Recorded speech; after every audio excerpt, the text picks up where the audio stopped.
When people look at it, it looks crazy.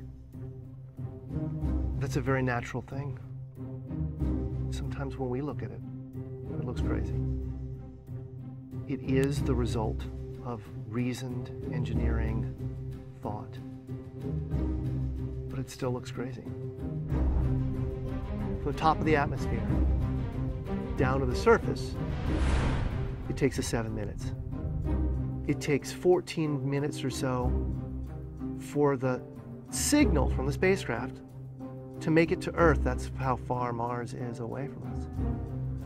So when we first get word that we've touched the top of the atmosphere, the vehicle has been alive or dead on the surface for at least 7 minutes.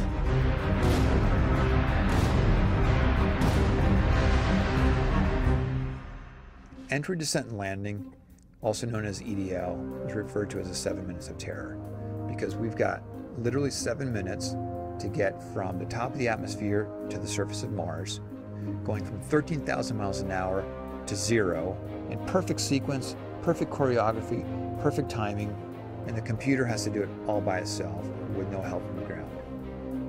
If any one thing doesn't work just right, it's game over.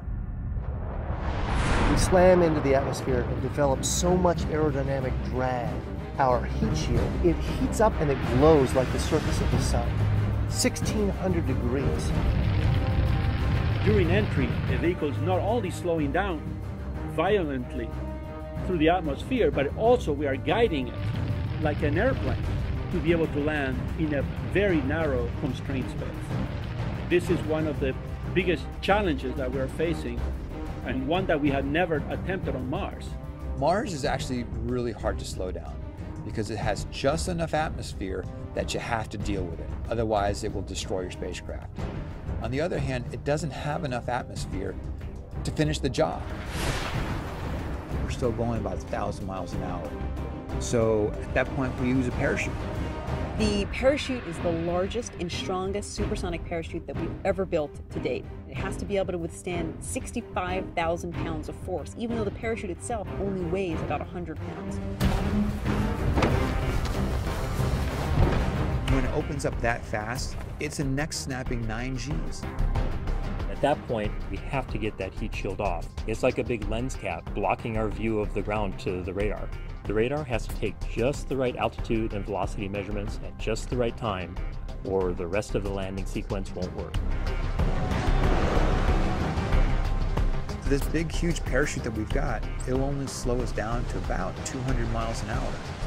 And that's not slow enough to land.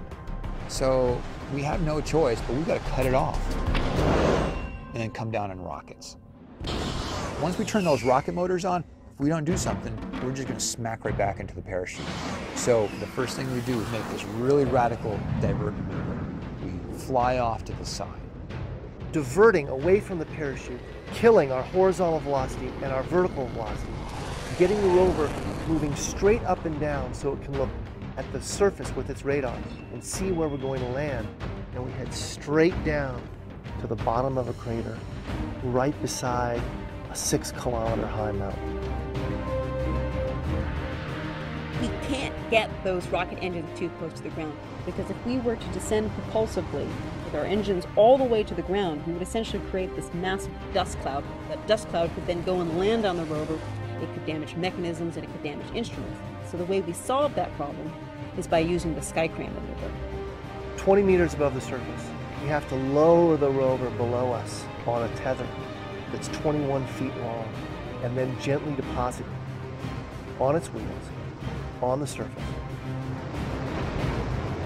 As the rover touches down and is now on the ground, the descent stage is in a collision course with the rover. We must cut the bridle immediately and fly the descent stage to a safe distance from the rover.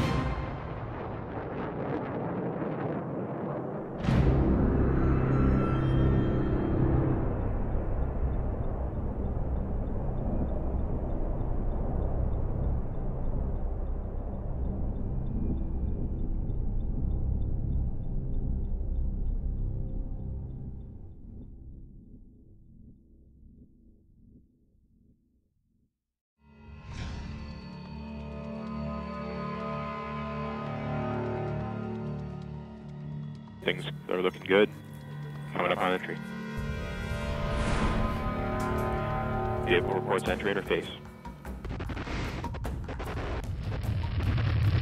We are beginning to feel the atmosphere as we go in here. It is reporting that we are seeing G's on the order of 11 to 12 Earth G's. Bank reversal 2 is starting. We are now getting telemetry from Odyssey.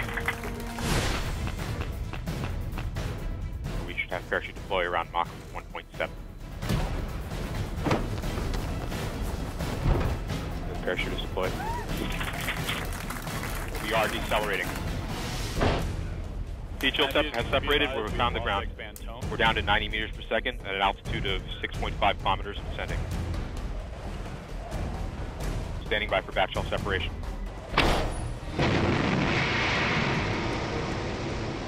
We are in powered flight.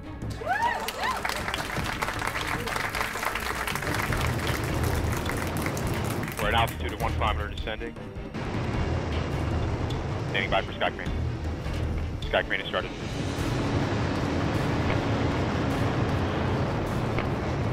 Signal to Odyssey, remain strong.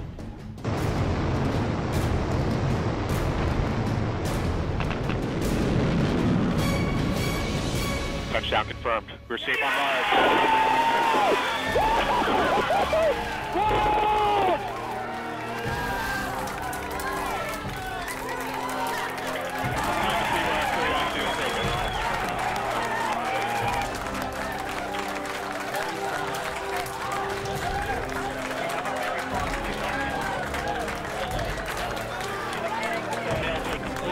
You got thumbnails.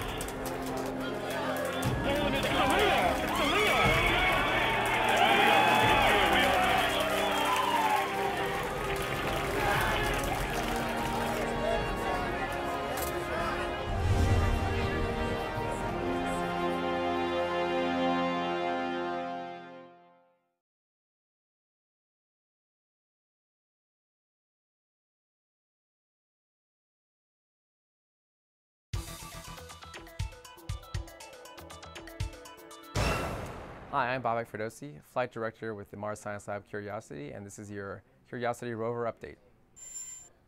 This week we did a color panorama surrounding the rover with both the mass cam and the nav cams. And we also upgraded the software on board both computers of the rover this week. The new software is like having new applications with new functionalities on the rover that allow us to do mobility, deploy the arm, and get to the science that we've been looking forward to on the mission. We also did a series of instrument checkouts. Those included the ChemCam instrument, the ChemIn instrument, RAD Science, REMS, APXS, SAM, and the additional cameras on the rover, including the MOLLE instrument. We also downlinked some MARDI high-resolution data images. Those are from the descent imager. Coming up this week, we'll be using the ChemCam to zap targets for the first time. We'll also be deploying the arm. And we'll be checking out the mobility system by doing what's called a rover bump, or a short drive. This has been your Curiosity Rover Report, and check back often for more updates.